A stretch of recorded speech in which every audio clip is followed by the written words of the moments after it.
እንዴት ናችሁልኝ? ዛሬ የምናየው የጾም ዱለት አሰራር ነው። ፈጠን አድርገን ለመስራት እንሞክራለን።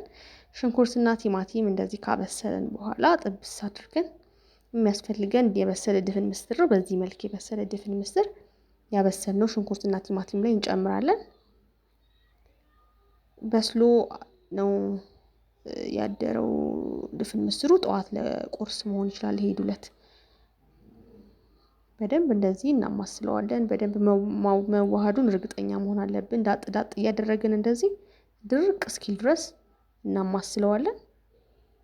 ውሃውን በደንብ መውጣቱን እርግጠኛ መሆን መቻል አለብን። ያው እንደምታዩት ደፍጠጥ እያደረኩኝ አማስለዋለሁ በደንብ። ምናልባት ብዙ ጊዜ የምንሰራው የምግብ አይነት ሊሆን ይችላል። ድፍን ምስር በወጥ መልክም በአዚፋም እንዴትም አድርገን እንሰራለን። ግን ይሄንን ቀምሳችሁት አስተያየታችሁን ትሰጡኛላችሁ። በቃ ዱለት ነው የሚለው። ምናልባት የተጠቀምነው ቅመማ ቅመም ሊሆን ይችላል።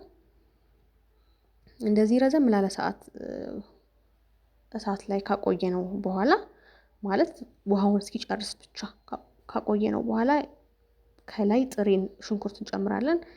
ቲማቲሙም ጥሬ ቲማቲም እንጨምራለን። ከዛ በደንብ እናማስለዋለን። ቅድም ያቁላላንበት ሽንኩርትና ቲማቲም አለ ጥብስ ያለበት። አሁን ደግሞ ከላይ ባናቱ ጣዕሙ ለየት ያለ ጣዕም እንዲኖረው ማለት ነው። የጥሬነቱ የሽንኩርቱና የቲማቲሙ ደስ የሚል ጣዕም ይሰጠዋል። እንደዚህ ካረግን በኋላ ያዘጋጀነውን ቃሪያ እንጨምራለን ማለት ነው። ቃሪያውን ደቀቅ አድርገን በምንፈልገው መጠን መጨመር እንችላለን። እኔ አንድ ቃሪያ ነው የተጠቀምኩት። መጠኑንም እናንተ በምትፈልጉት መልኩ ማድረግ ትችላላችሁ። አስፈላጊ ከሆነ ዲስክሪፕሽን ላይ አስቀምጥላችኋለሁ። ጨው በመጠኑ እናደርጋለን። ያው በልምድ የምንመጥነው ነገር አለ።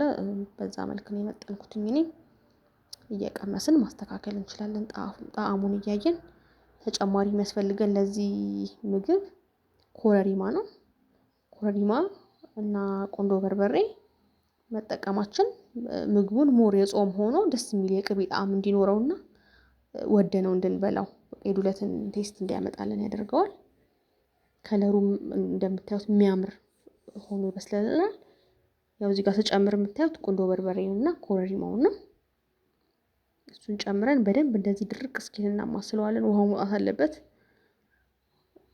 በደንብ አድርቀን ካማሰልን በኋላ አቀራረባችንን አስተካክለን እናቀርባለን ማለት ነው። በዚህ መልክ እናቀርባለን ሳህን ላይ። ይሄንን ታዲያ ከጠዋት ቁርሳችንን ከዳቦ ጋር ፕሮቲን መጠኑ ከፍተኛ የሆነ ምግብ መመገብ በምንፈልግበት ጊዜ ይሄንን የድፍን ምስር ዱለት ሰርተን መመገብ እንችላለን በቤታችን። እንደዚህ ጽድት ካደረገን በኋላ ከዳቦ ጋር ሰርቭ ማድረግ እንችላለን ማለት ነው። የጾም ሸኖ ለጋ ካላችሁ የጾም ቅቤ መጠቀም ትችላላችሁ። የበለጠ ያጣፍጠዋል። እኔ ስላልፈለኩኝ አላደረኩበትም እሱን። ከዳቦ ጋር ቆንጆ አድርጌ ሰርቼዋለሁ። ሰርታችሁት ሞክራችሁት ቀምሳችሁ ደግሞ ኮሜንታችሁ ላይ ታሳውቁኛላችሁ። በጣም ነው የማመሰግነው። ቻው ቻው።